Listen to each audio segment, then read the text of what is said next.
cold. Link 4. So London it was and London it is. I've made loads of mistakes. Most people do first time in London. Trouble is, once you've made them, it's practically impossible to put things right. You're on the old downward spiral and that's that. I know you've no idea what I'm on about. So listen. I arrived in midwinter. Not a good idea. Okay, so things were bad at home. Really bad, and I had to get out. But if I'd known what I'd know now, I'd have hung in there a bit longer. Toughed it out with Carol and Chris till March or even April. Spend one January night in a shop doorway, and you'll know why. I had 150 quid on me when I got off the train at King's Cross. It was what was left of my savings, plus a 20 Carol slipped me when Chris wasn't looking. 150. Doesn't sound bad, does it? Sounded okay to me. My plan was I'd get a room somewhere. Nothing posh, a bedsit, and then I'd look for work. Again, nothing posh. I'd take anything for a start, just till I established myself and could look around properly. I was dead green, see? Babe in arms. It isn't like that, but I didn't know. I strode out of the station with my backpack and bedroll. Felt like a new beginning. This was London, wasn't it? The centre where it all happens. It's big, it's fast, it's full of opportunities. Nobody knows you, where you're from and what's gone before. That's your business. All that stuff with Vince never happened. It's a clean sheet. You can invent your own past and call yourself anything you choose. I made a brilliant start, or so it seemed at the time. I turned right out of the station and started walking. I had no idea where I was going. I was looking for somewhere to live. The street I was walking up was called Pancras Road. I hadn't gone far when I came to this row of shops under a block of flats. One was a newsagent's, and there were some postcards stuck on the glass door. I went for a closer look. They were ads, as I thought they'd be.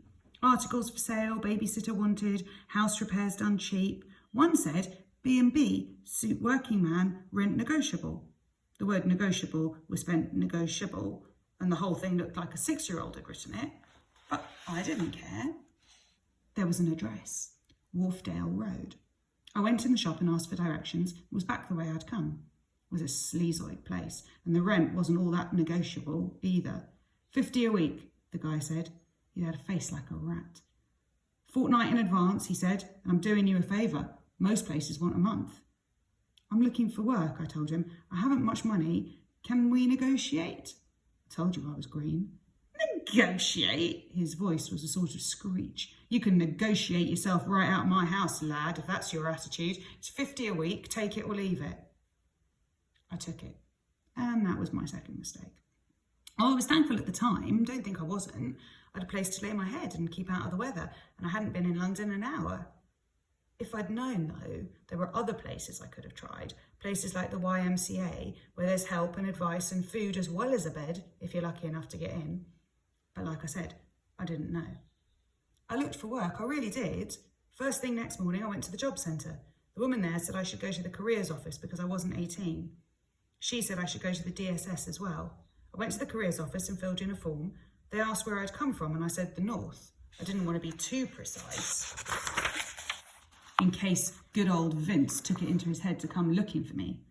I gave them my new address, but it was just like that at home. There was no work and no training places. I went to the DSS and filled in another form. I asked for advice and a guy interviewed me. I told him I had £50 after paying 2 weeks' rent in advance and that I was looking for work. He asked me a lot of stuff about why I'd left home. I explained about Vince and Chris and all that, and he said they'd have to decide whether I was entitled to anything. It might be several weeks, he said. That's when I started to feel nervous. I had a room for 2 weeks maximum.